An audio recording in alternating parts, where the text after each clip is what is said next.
And we're going to be talking next about a bit of consciousness, because that is something that Maharaja defines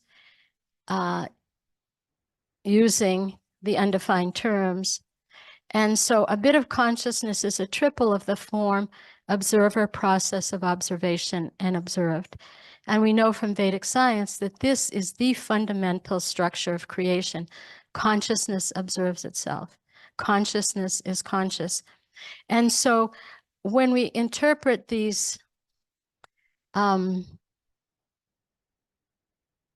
models that we have, the idea of a bit of consciousness is going to be important to us. So the first model that we'll have will be John, Jane, and a flower. Okay, and we did this to show that the theory was consistent. We did it to try to understand how these ideas were related, and it's very concrete. You know, we can imagine a person named John, a person named Jane, and a flower. And so in this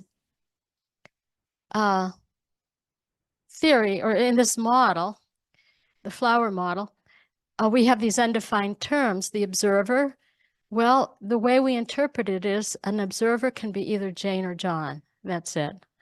Process of observing, it can be seeing, hearing, tasting, smelling, touching, or remembering.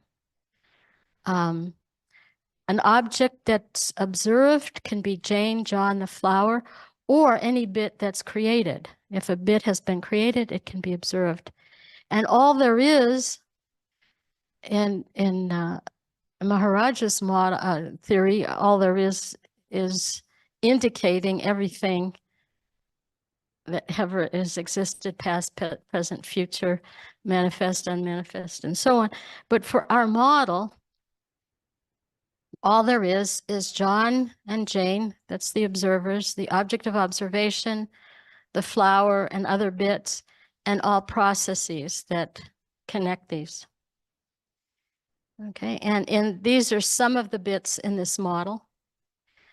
And you know, Jane sees the flower, Jane sees John, Jane smells the flower.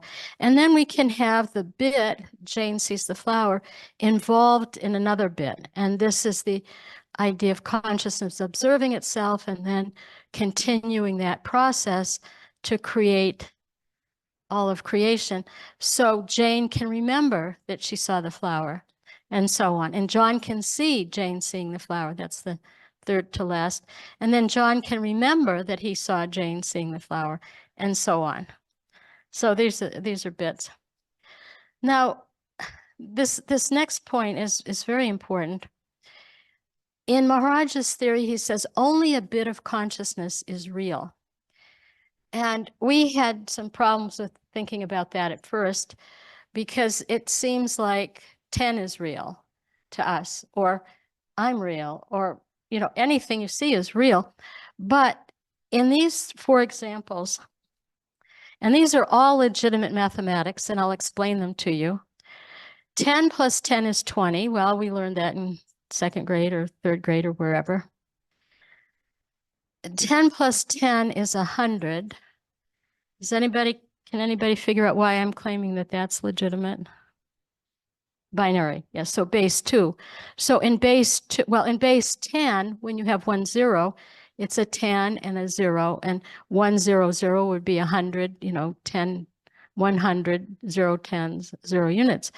And in base 2, you have 4, which is, okay, no, you have 2, 0 units, 1, 2, and then if you have 0 units and 1, 2, and you add that together, you get 4, and that's 0 units, 0 2s, and 1 4. So that's 10 plus 10 is 100.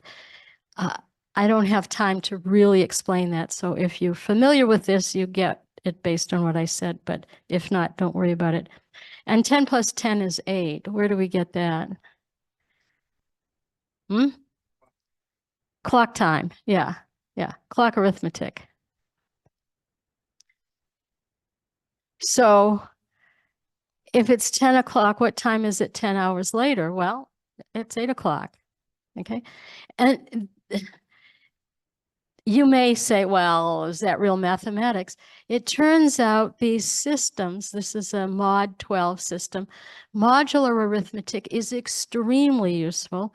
And in fact, anytime you shop on Amazon or look at an ISBN for a book or something, you're actually using mod arithmetic without knowing it.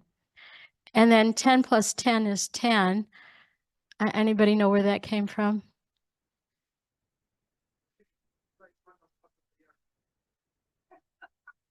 It's what?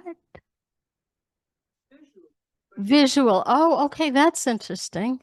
You just take the 10 and put it up. This is actually Boolean algebra, which is another kind of mathematics that's used very extensively in computer science.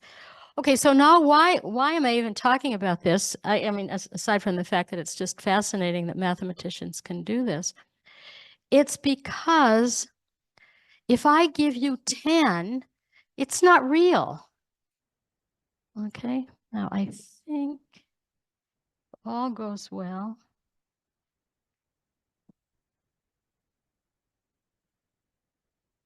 Oops.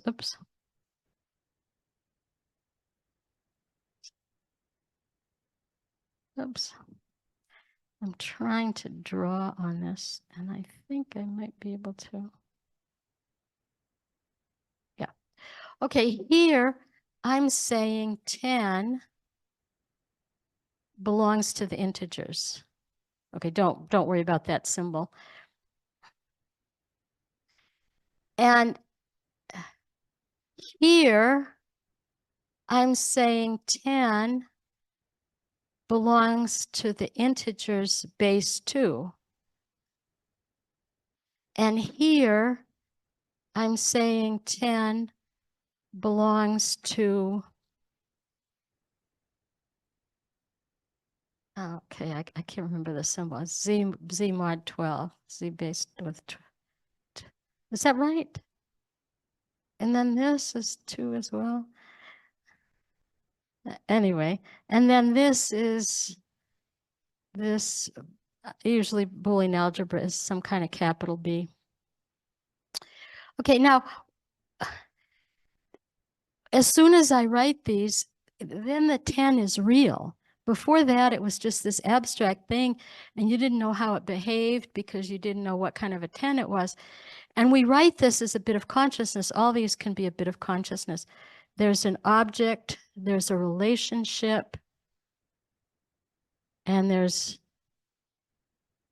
the object of observation, the object of observation that gets connected. So all of these are bits of consciousness.